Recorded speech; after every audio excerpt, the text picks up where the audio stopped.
thank you for coming this morning. We really appreciate you being here, and we appreciate being here to the Terry, I should say the Bob and Terry show.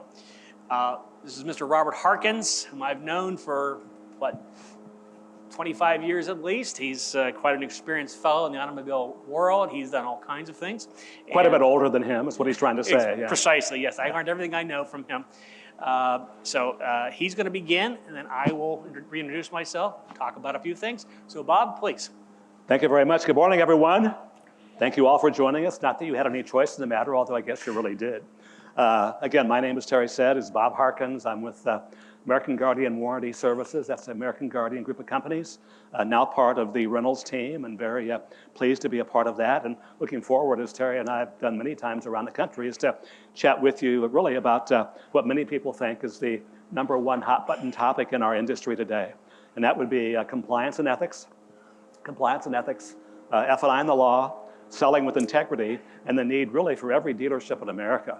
And ladies and gentlemen, it doesn't matter whether you're RV, marine, power sports, commercial trucking, or auto, to develop what's referred to as an in-house, effective, and ongoing compliance and ethics program, now commonly referred to as a CMS, or compliance management system. So Terry, with slides in a few minutes, is going to get involved with the latest regulations in your state. But wanted to chat with you really about what's going on in the industry as it relates to some of the compliance issues. And as we do that, please remember from a disclaimer standpoint that I'm not an attorney. I certainly don't pretend to be.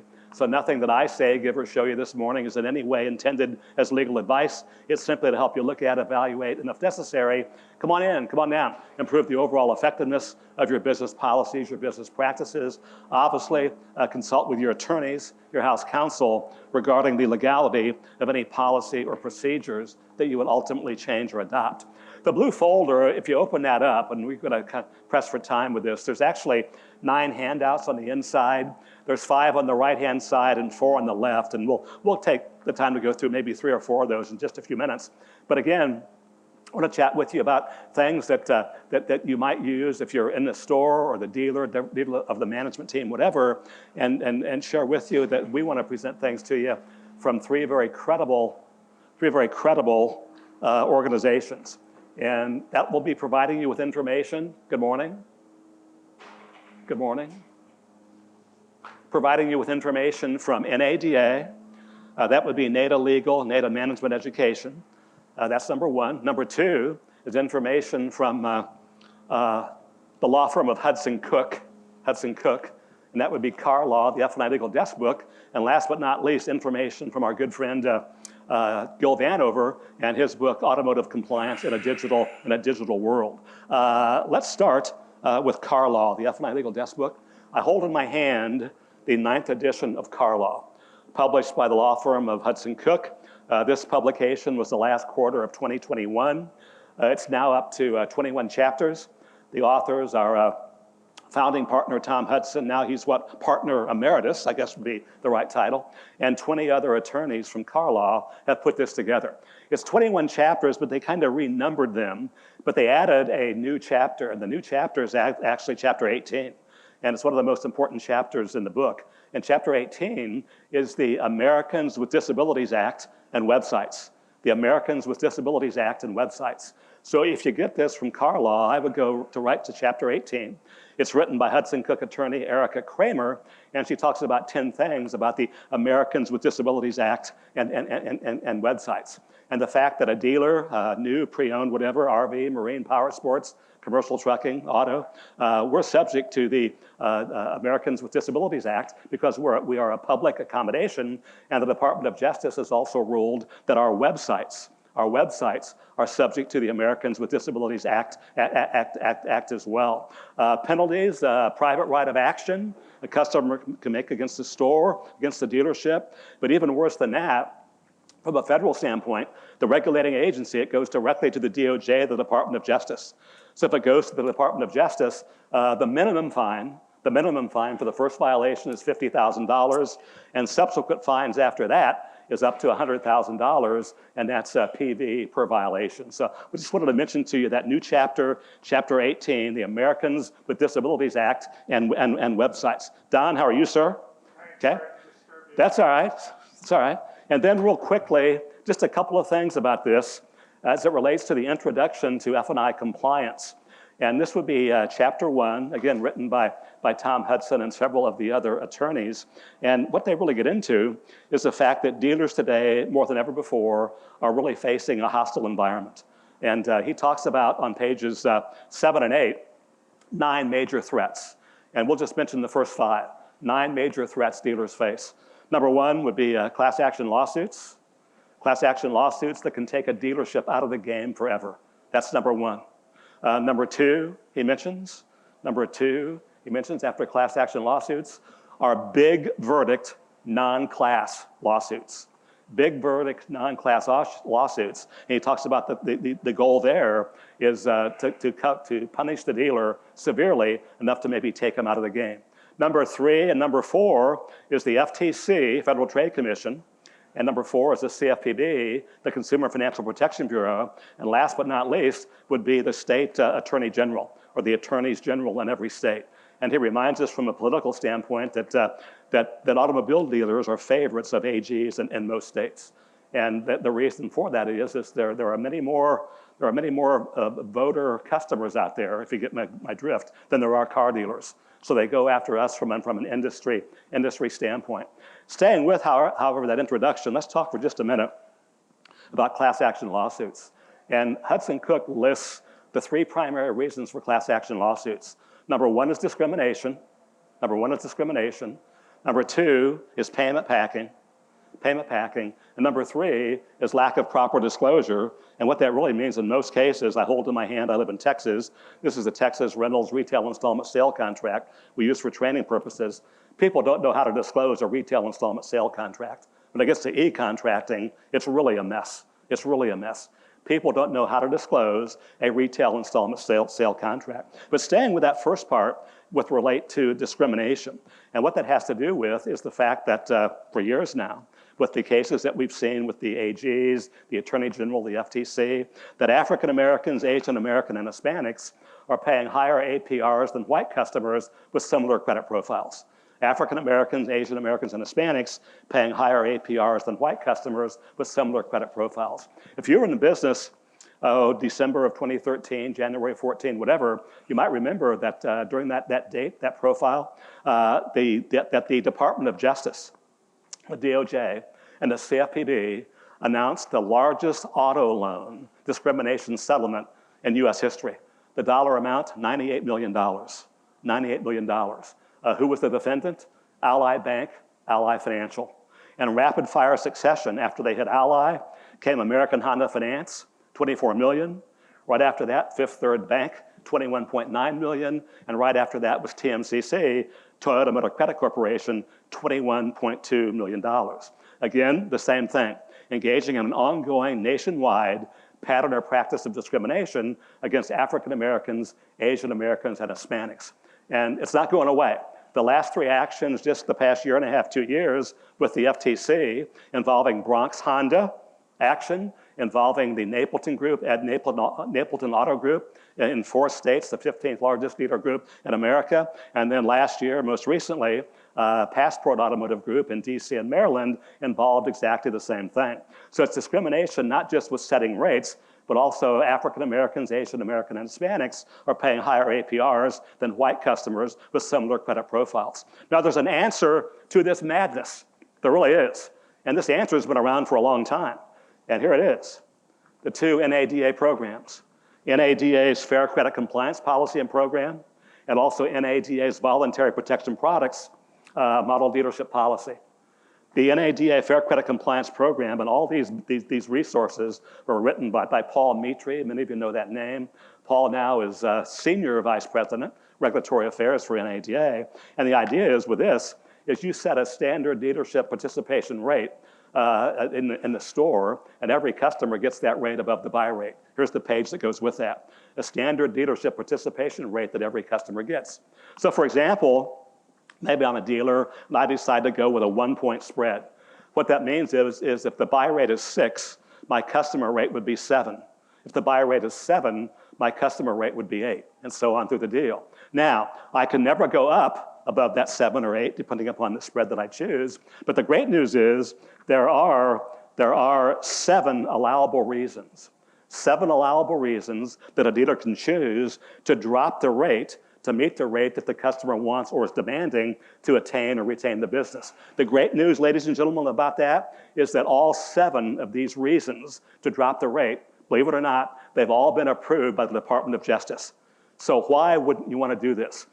Terry O'Loughlin, we'll speak to this a little bit later, but also our friend from NADA, Paul Mitri, the last time number that I had from him, that the number of dealerships in America, not dealers, but dealerships that are actually using this is in the high 40%.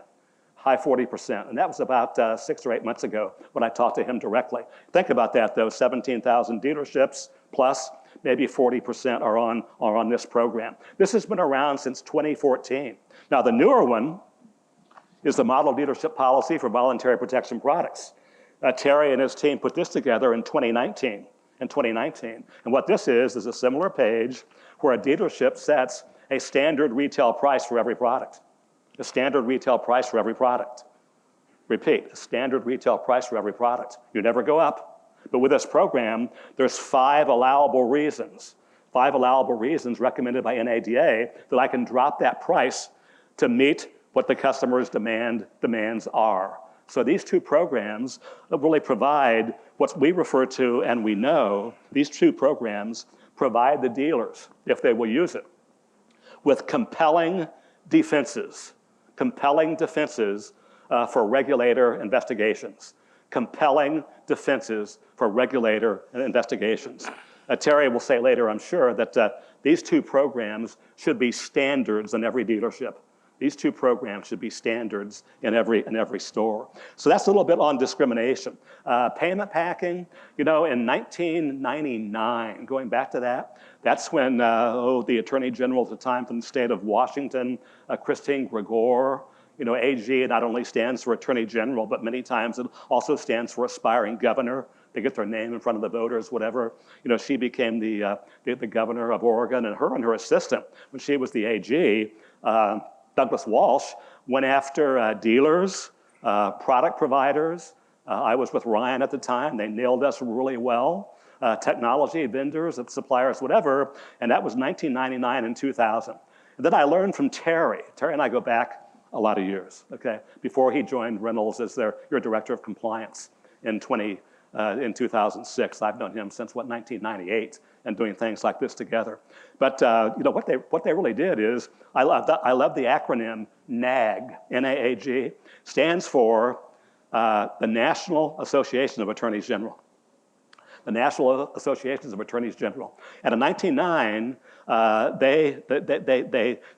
they defined payment packing and denounced it. And here's the NAG definition of payment packing. Payment packing is the deceptive practice. Payment packing is the deceptive practice of misrepresenting monthly payments to consumers during auto sales and lease negotiations in order to facilitate the sale of F&I products and services. That's the NAG definition of payment packing. And then the great news about that, as far as the payment packing and dealing with customers, whatever, and many of our stores around the country are Reynolds clients. They're working with DocuPad, whatever, and they're really doing it the right way and have the opportunity to really engage, educate, and empower the customer, because one of the things that they do when it comes to successful menu selling, they follow information from our good friend Gil Vanover. Also a great piece for your training library. Automotive Compliance in a Digital World. Automotive Compliance in a Digital World. This was written in 2018. It's my kind of book. It's small. It's my kind of book that the print is large.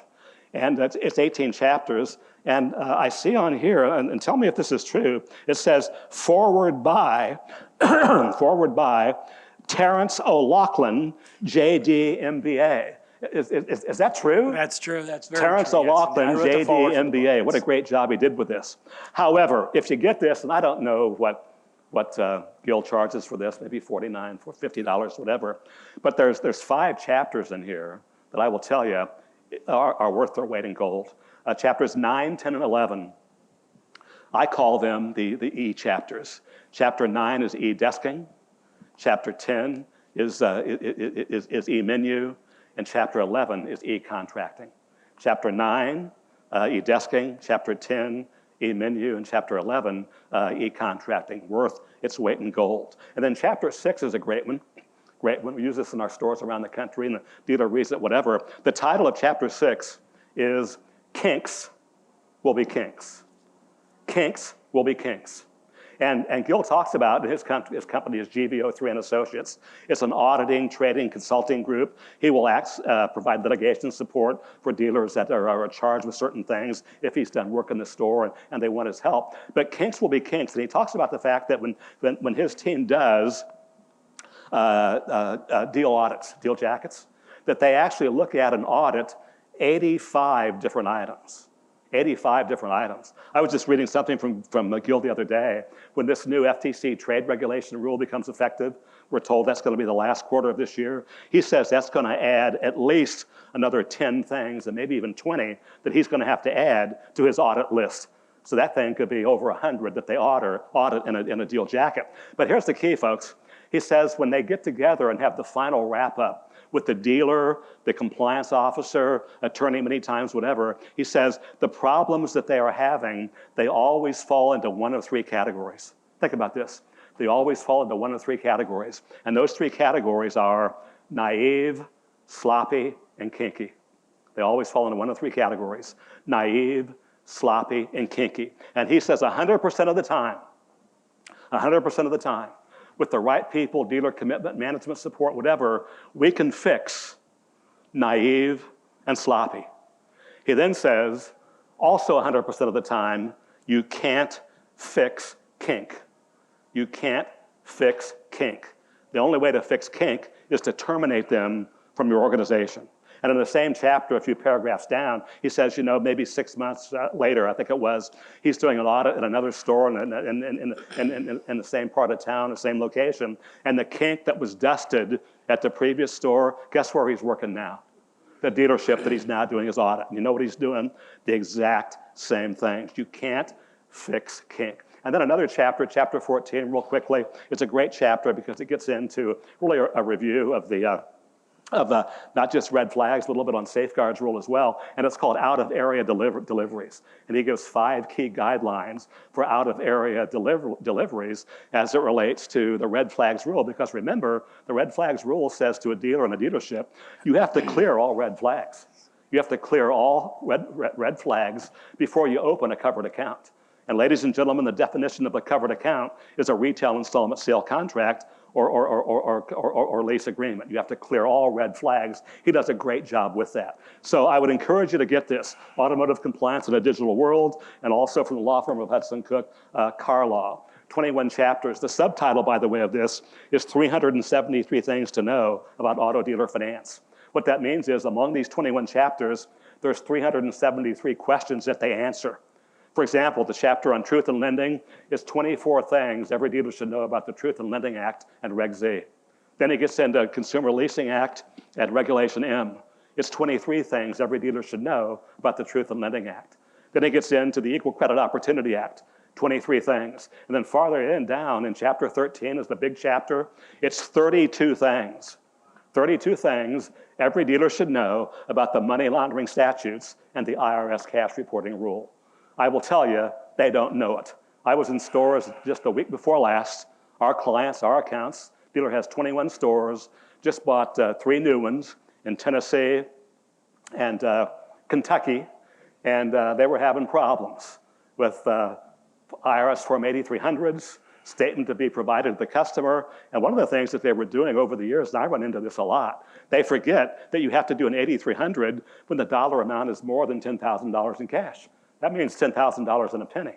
Well, they were doing an even $10,000 and firing it off to the IRS. Problem is, you don't have to do this. This came back a number of years ago to haunt one of our dealers in North Carolina. I'm not a golfer, or used to be, but don't have the back to do it anymore at age 79. A lot of things I can't do, right there. But nonetheless, this dealer and his sales manager fell on the sword, talking about that they were telling their customers, their friends, to take the money back to the bank and redeposit it and bring us a personal check. We don't have to report that. Well, bottom line is they could never remember the $10,000 either. They reported a $10,000 deal. Subsequent to that, the customer was investigated. was up the road at Raleigh-Durham in the IRS office. IRS investigator pulls this out and says, well, it's an even $10,000. They really wouldn't have had to report this. Then I noticed they didn't check the suspicious box, but he says they probably forgot to do that. So I'm just going to just go ahead and handle this as a suspicious transaction. True story. That customer came hot-footing it back to the dealership, subject to what happened, and informed the dealer that he can't believe that both the dealer and his team are so incompetent that they do not know how to handle the IRS cash reporting rule, especially when it comes to reporting the transaction to the IRS. He says, I will never, ever purchase from you again, and I will tell this to all of my friends, relatives, neighbors, whatever. True story. Don't let these kind of things happen to you. So the three major reasons for the class action lawsuits: number one, discrimination; number two, payment packing; and number three, lack of proper disclosure. It's amazing. And e-contracting I don't have time for, whatever.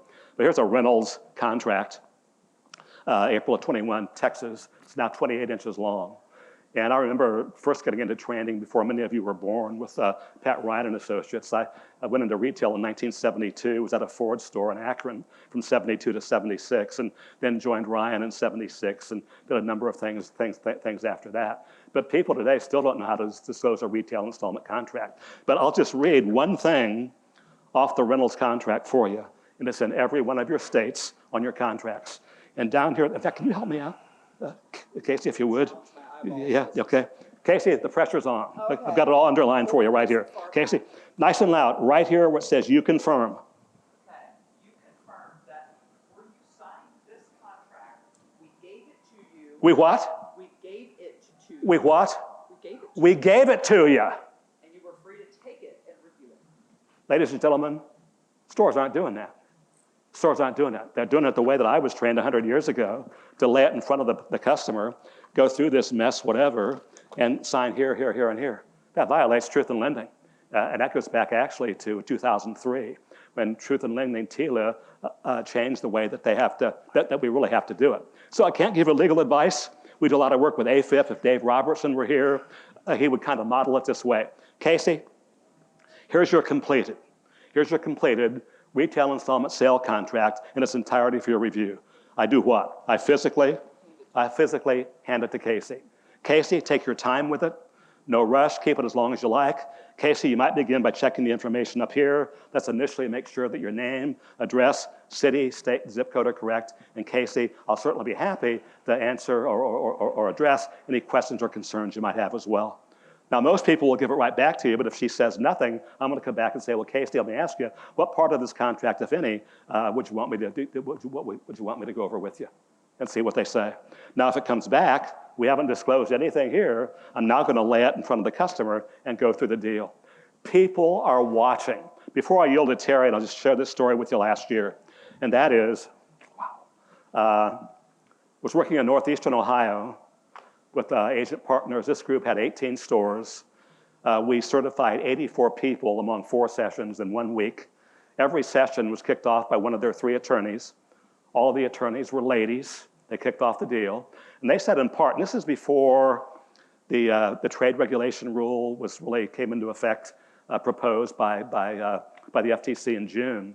But she told the group, every class, that they decided not to videotape F&I transactions. They were thinking about that. They decided not to do that for a number of different reasons. But here's what she said, or they said, to every class. They said, these are F&I people, dealers, general managers, whatever. They said, you should just assume that every customer is wearing a wire and taping what you're saying. You should just assume every customer is wearing that wire. But our commitment at the American Guardian Group of Companies, American Guardian Warranty Services, my team, Vice President of Training at AGWS, our team working with our agent partners, and now over 4,000 plus dealer clients in over 40 states, and I think 4 Canadian provinces. Our commitment is the same. It's to help the agent partner and dealer client to maximize deal profit, meaning both finance and insurance income, repeat and referral business, finance and insurance income, fixed and variable operations, but as always, folks, to do it the right way. The right way, of course, is in a manner that's consistent with good customer relations and sound business practices.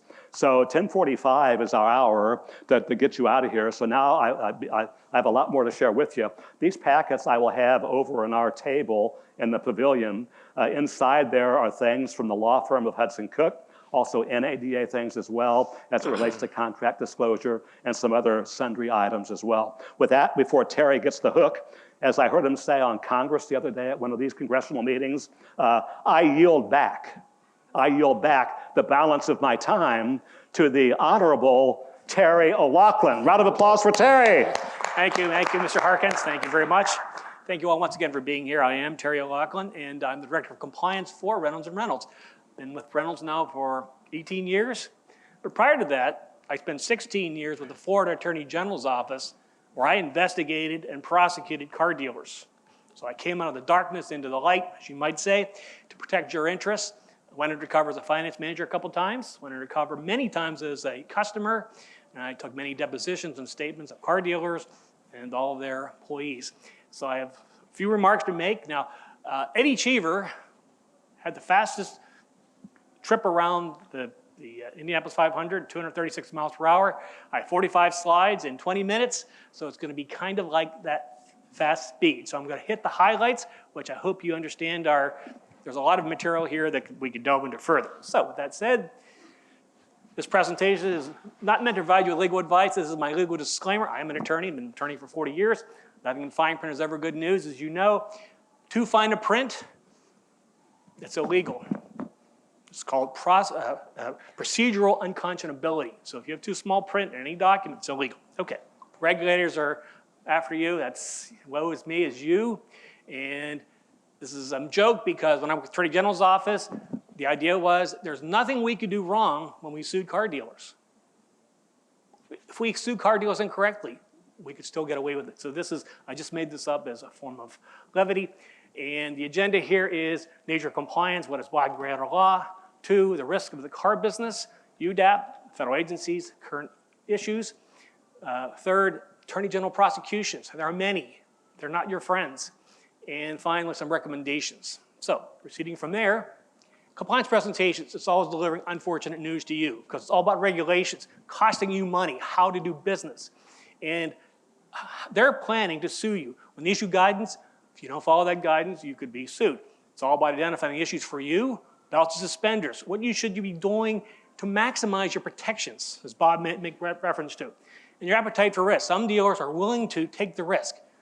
I don't recommend that, but that's the balance you have to decide for yourselves. What is black letter and gray letter law? Black letter law is when the law is very clear. Sadly, there's a lot of gray letter law, Unfair and Deceptive Trade Practices Act. It's gray letter, it's not clear. So the burden is placed upon you to try to figure it out. There's risk. It's always about risk. And this is a wonderful booklet that's produced by the NADA, and this is the regulatory maze they produce. You're one of the most regulated industries in the country. Car dealers face an enormous stack of laws they have to discharge. It's a tremendous burden. So, and you are also #1 in consumer complaints. Did you know that? All the complaints posed by consumers across the country, you're #1. You've been so for years. This is from 2016, as an example. Who's most likely to threaten you? It's the Attorney General by far. Then you have other regulators, and you have private plaintiffs, class actions. The federal agencies, once they target you, it's big trouble. It's woe is me when they target you. Where do cases originate? Consumer complaints. The vast majority of all the problems you're going to have, consumer complaints. Let's think of this gray letter law. Unfair and Deceptive Tax and Practices, the UDAP. UDAP, that's the acronym. Indiana and Ohio, the 2 states here, they both have this act, and we're going to get to it in a minute. It has a tendency or capacity to mislead a consumer. That's the standard. Think about that. It has a tendency or capacity to mislead a consumer. How many things you do in your stores could be perceived as being a tendency or capacity to mislead a consumer? It's actionable. It places you in the crosshairs of a lawsuit. And I counted up over the years 150 ways in F&I there could be fraud, deceptive trade practices, unfair practices. There are a whole slew of them out there. And I've talked to, like he mentioned, about payment packing and so forth. There are all of these acts out there that you should be aware of and cognizant of that your finance managers may be engaging in, which could lead to some legal travails, to say the least. And the two federal agencies you should be aware of, the CFPB, the Consumer Financial Protection Bureau, and the Federal Trade Commission, they are targeting dealers routinely. Example, this is Director Chopra, head of the CFPB. Dealer markup is just an undisclosed kickback. Really? So in other words, there's a difference between the buy rate and the sell rate. That's a kickback? That's his perspective. I don't agree with it. Then you have Kelly Slaughter, who thinks committing a spread between the buy rate and the sell rate is unfettered discretion leading to discrimination. Bob mentioned discrimination. Can you imagine that? That's the perspective federal agencies have of what you do on a routine basis. And the major issues now, this is the slate of them. These are important for you to take notice of. The trade regulation rule. NEDA is opposing this, but I think it's going to come to fruition. It's going to create a new burden for you. The FTC has come out with the idea of what's a junk fee. Could a dealer preparation fee be a junk fee? Quite conceivably. Third, FTC eliminating spot delivery. I've been discussing that with the legal department of the NEDA. They're quite concerned. So you could have spot deliveries eliminated. How about abusive? What's abusive? Very unclear with that term. That's gray letter law. That could be applied to you. How about discrimination, CFPB? Using the unfair part of the UDAP statute? Wow, that gray letter concept, that can be applied to you. And finally, the dark patterns. That's an interesting concept. We'll get to that in a minute. The safeguards rule, you all should be compliant with the safeguards rule at this point. Some dealer that is not compliant is going to end up as a perp block. They're going to be a perpetrator. They're going to be paraded about failing to observe the law, and I'm sure the FTC is working on that now. The trade regulation rule, misrepresentations, accurate disclosures, expressed informed consent. What does express informed consent mean? That means like a doctor's office, right? You're going to have express informed consent for a transaction where you're selling a vehicle. That's what they're planning on. Add-on product, record-keeping requirements. There's some real burdens in this trade regulation rule. It might happen. Junk fees. Consumer advocates urge the Bureau to protect consumers from junk fees. Could that be dealer preparation? Could this deficit include dock fees? And they're the ones they're thinking about now. How about spot delivery? FTC is considering eliminating spot delivery. How many transactions are spot delivered every day without any problem? The vast majority of dealers that engage in spot delivery do so perfectly legitimately. So why are they pursuing this? How about discrimination? There's unfair conduct. Once again, gray letter law, unfairness. It means unconscionability. Discrimination, boy, they really like going after dealers for unconscionability. Bob mentioned several of those cases. Passport and you think of Bronx Honda, Napleton. Yeah, I mean, big cases, millions of dollars. Dark patterns. Online advertising could be considered a dark pattern of unfair and deceptive trade practice. How about safeguards? You should be complying with that now. If you're not, I would urge you, because the date is passed for compliance. Enforcement action. Now take note of this case. This is Tate Auto Center, individual liability for violations of the FTC Act. That means the general manager, the sales manager, F&I managers, anybody associated with the store could be held liable for what's happened for the dealership. Joint and several liability, it's called. So they're not stopping at just going after the dealer for errors. They're going after people individually, your individual pocketbook. Once again, the Bronx Honda discrimination case, major case. You had, now this is the American Financial Service Association, which I serve with. It's a trade organization for financial institutions. They keep a record. All of these cases, 30 state attorney generals. And there are pages and pages and pages and pages of enforcement. And they're joint, and if you notice here, this is the Napleton case. And if you notice here, look what's happened, Illinois and FTC. State attorney generals work with federal agencies to prosecute cases against dealers on a routine, consistent basis. They meet together, they discuss cases, they decide what they're going to do. And they target a dealer group or even a small dealer. They will join up forces. More of that, more of the same. It goes on and on and on. Now here in Indiana, and Todd Hokita, he's come up with some cases that he's working on. rolling back odometers, dock preparation fees, things like that, trade-ins, failure to pay off the trade-in. And he can prosecute all those cases I mentioned, all those 153 possible transactions, all those discrimination. The same thing applies with David Yost in Ohio, as is contract clause, took action in a used car deal for odometer tampering, big Volkswagen settlement, car warranty things. He can prosecute all those cases as well, just like any other attorney general, any other state, because of the wide ambit of the Unfair and Deceptive Trade Practices Act, UDAP. So, here are my recommendations. Bob mentioned these. I had the pleasure of participating in drafting these two, and I'm a big fan of this. I think every dealership should have all three of these as part of their library, and they should be implementing them. Because your perspective should be, how can I protect myself? What can I do? And it's unfortunate, you have to create various walls and various protocols and procedures that add time and effort to your transactions. But once a transaction is over and some unfriendly auditor comes by from the government and starts looking through your files, what's going to be there to protect you? Your word? Or if you have documentation, that's the key. Documentation protects you. That provides that documentation. So, you have deal jackets, right? Everyone has deal jackets. Why do you keep extraneous papers in the deal jackets? You should keep only what's necessary. This is some of the best advice I could provide. We're in the document business. I love documents. I dream about documents. But when you have documents in a file, why do you keep things that aren't necessary? They can come back and haunt you. My best cases when I'd audited files was those 2 or 3 or other buyer's orders that were superseded. Because they were evidence that, oh, the consumer complained he didn't get $8,000 for his trade, and he only got $6,000. Well, the one buyer said he had $8,000, but it was a different car. Why keep those papers in there? Make sure you keep the papers you should keep, but get rid of the rest. Respond to consumer complaints. Remember, over 50% of all cases begin with consumer complaints. It's probably even higher than that. Those consumer complaints are radioactive. They're deadly. If you don't have a complaint management system, you should implement one. Third-party vendors. Are you paying attention to who they are? Are they helping you? Are they good at what they do? Are they willing to share with you how they're protecting your interests?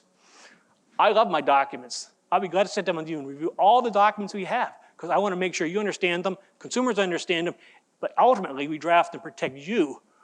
We follow the law scrupulously, but they protect you when there's any question. How about an audit checklist? Do you have that? You should have an audit checklist of all your operations. Do you have a compliance management system? Some dealers do, most dealers don't. I would urge you to learn about compliance management systems and have one. How about a compliance officer? Every dealer should have a compliance officer. Why? I pointed out that one slide, the NADA, the regulatory maze. Think of all those laws. You're so heavily regulated. Who's in your store that's conversant with those issues? Doesn't have to know everything about them, but should be conversant. Identify the issue. Know how to react to that issue. Because you're going to return to outside people to help you. But you need to know what they are, and a compliance officer can do that. And if, unfortunately, ever contacted by a regulatory agency, like Attorney General, someone like that, you want to cooperate fully. You want to make sure if they contact you, you're going to say, yes, sir, no, sir. Give them due respect, and you try to cooperate because you're going to get a better result that way. Because once they have you in their crosshairs, they've got tremendous capability of harming you.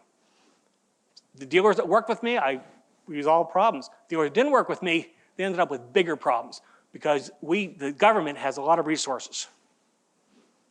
Predictions of the future. Predictions of the future are, prediction is very difficult, especially it's about the future. Niels Bohr said that, very intelligent fellow. I will say this, it's all more of the same. All of these threats that we just pointed out, they exist, they're ongoing, and they affect you. And just by not paying attention doesn't mean you're going to evade them. Because if you get targeted, then you've got a problem. So with that, thank you very much for being here, and I wish you the best success in your careers and your sales businesses. Thank you.